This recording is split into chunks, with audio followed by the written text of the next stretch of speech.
Hi, welcome to SP army YouTube channel. நான் உங்களில் ஒருவன். இன்னைக்கு ரொம்ப சுவாரஸ்யமான விஷயத்த பத்தி பார்க்க போறோம். அதாவது லைன் கட்டி எப்படி லைன் கட்டி ஒருத்தரை எதிர்க்க பல பேர் சேருவாங்கல்ல. முந்திலாம் சொல்லுவாங்கல்ல, அரசன் அன்று கொள்வான், தெய்வம் நின்று கொள்வான்ட்டு.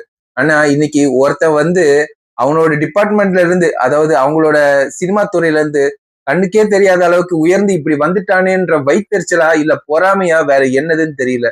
இவங்களால அதெல்லாம் தாங்க முடியல. இந்த மனுஷன் இத்தனை பேருக்கு அமைச்சர் பதவி கொடுத்து நல்ல சப்போர்ட் பண்ணி அவங்களுக்கு ஒரு கம்பீரமான போஸ்டிங்கும் கொடுத்து நீங்களும் அமைச்சர் ஆகலாம், தமிழ்நாட்டுல நீங்களும் முக்கியமான ஒரு முதுகெலும்புன்னு சொல்லி உங்களுக்கு அமைச்சர் பதவி கொடுத்த அவரை பார்த்து இவ்வளவு கேள்வி கேட்கிறாங்க.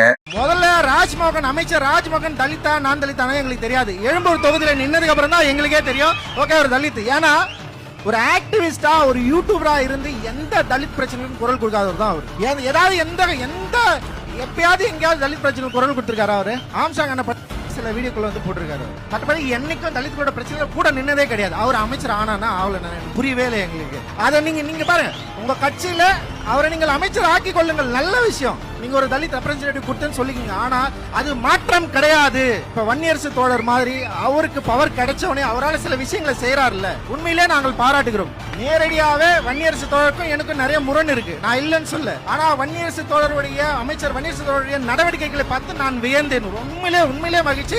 அவருக்கு இந்த மேடையில நான் பாராட்ட கடமைப்பட்டிருக்கிறேன். ஆனா தாவக்கையுடைய மற்ற 7 தலித் அமைச்சர்கள் என்ன செஞ்சீங்க? ஆனா இதுக்கு முன்னாடி ஒரு பதவி கூட கொடுக்காம அவங்க அடிமை மாதிரி வச்சிருந்தாரு ஒருத்தர். அவரை கேள்வி கேட்கறதுக்கு இவங்களுக்கு பக்கம் இல்ல, திராணியம் இல்ல, தைரியமும் இல்ல. ஏன்னா இவரு கேட்டா இவர் அமைதியா போடான்னு விட்டுருவாரு. ஆனா அவரை கேட்டா அவர் தூக்கி உள்ள வச்சு என்ன பண்ணுவாரோ அதை பண்ணிடுவாரு. அதனால வாயை திறக்க தைரியம் இல்லாத கற்பாம்பூச்சிகள், உண்மையான கற்பாம்பூச்சிகள் கூட சேர்ந்து பொய் கற்பாம்பூச்சிகளா, விஷ கற்பாம்பூச்சிகளா இன்னைக்கு தமிழ்நாட்டுல ஸ்டார் அட்டாக் நடக்குது ஒரு ஸ்டாருக்கு எதிராக. ஆனா அந்த ஸ்டார் அழிக்க முடியாதுன்னு இந்த ஸ்டாருங்களுக்கு எல்லாம், சாரிங்க, காக்ரோச்சுங்களுக்கு எல்லாம் தெரிய மாட்டேங்குது. இவங்க இத கண்டினியூஸா பண்ண ஒரு மனுஷனை இத்தனை பேர் எதிர்க்க அந்த மனுஷன் இன்னும் பலசாலியா தான் அவனை தவிர சாதாரண ஆளா இருந்தா செத்து போயிடுவான். ஆனா இந்த மனுஷன் விட்டு கொடுக்க மாட்டாரு. அன்னையில இருந்து இவரோட போராட்டத்தை நம்ம பார்த்துக்கிட்டு தான் இருக்கோம். இந்த மாதிரி போராட்டம் போராடி தான் சினிமா துறையில இன்னைக்கு நம்பர் 1 இருக்காரு. அதே மாதிரி இவங்க இந்த மாதிரி பண்ணி அந்த மனுஷனை ஸ்ட்ராங் ஆக்கி அவரை வேற லெவல்ல கொண்டு போறாங்க. இவங்க நினைச்சிட்டு இருக்காங்க நம்ம இப்படி எல்லாம் பண்ணா அந்த வீக் ஆயிடுவாரு, மனசு உடைஞ்சிருவாரு, அசிங்கப்பட்டுருவாரு, கவலைப்பட்டுருவாருன்ட்டு.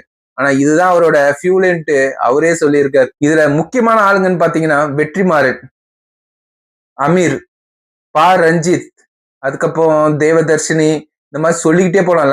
அப்படியே லைன் கட்டி வந்துகிட்டே இருக்காங்க. இதுல மெயின் காரணம் தனுஷும் இருக்காரு. தனுஷ் ஒரு புது கட்சி தொடங்கி இருக்காரு. நடுவுல ஒரு சர்ச்சையும் பார்த்தோம். இவர் கட்சி தொடங்கினது காரணமே நடுவுல விஜயோட கட்சிக்கு எதிராக நின்று சின்ன கவுன்சிலர் எலெக்ஷன் இதுல பிடிக்கலாம், இவரை ஒரு சப்போர்ட்டா நாளைக்கு டிஎம்கேக்கு கொண்டு வரலாம்னு அவங்க பிளான் பண்ணிட்டு இருக்காங்க. நீங்க என்ன பிளான் பண்ணுங்க, மக்களோட ஆதரவு இருக்கிற வரைக்கும் அத ஒண்ணுமே பண்ண முடியாது.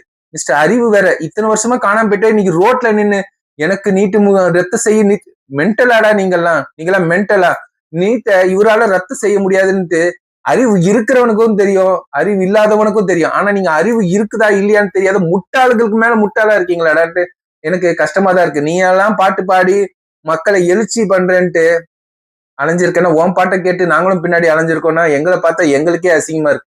அந்த அளவுக்கு கேவலமா இருக்கு. அமீர் மாதிரி ஒரு பச்சை துரோகிய பார்க்கவே முடியாது. விடுங்க, அவங்களாம் அசிங்கம் பிடிச்ச ஆளுங்க. அதே மாதிரி ரஞ்சித் அன்னையில இருந்தே டிஎம்கேன்ட்டு அவர் எடுத்த படங்கள்லயும் தெரியும், போய் பொக்கே கொடுத்ததுலயும் தெரியும், கூட நின்று குறைஞ்சதுலயும் தெரியும்.